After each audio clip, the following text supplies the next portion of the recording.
अस्सलाम वालेकुम मेरे प्यारे दोस्तों, मैं उम्मीद करता हूँ आप ठीक ठाक होंगे और मेरी दुआ है आप जहाँ रहें खुश रहें और आबाद रहें।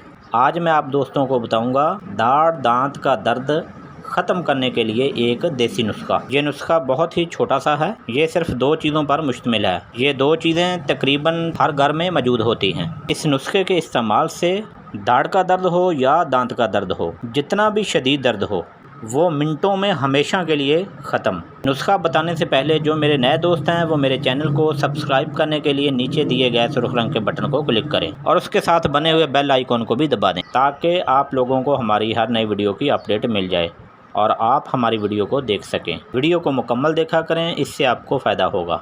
वीडियो को लाइक शेयर ज़रूर करें और हमारी रहनुमाई के लिए कमेंट बॉक्स में अपनी राय ज़रूर दें। और अब आप नुस्खा सुन लें, लिख लें। 4 अदद लौंग लेकर इसको पीस लें और फिर इस पर नींबू के चंद कतरे डालें और ये पेस्ट की शक्ल में बन जाएगा। और फिर ये मुतासरा दांत या दाढ़ पर लगाएं और इंशाअल्लाह दर्द से फ़ौरी निजात मिल जाएगी, वो भी हमेशा के लिए। इसी के साथ इजाज़त दें। अपना और आसपास का ख्याल रखें।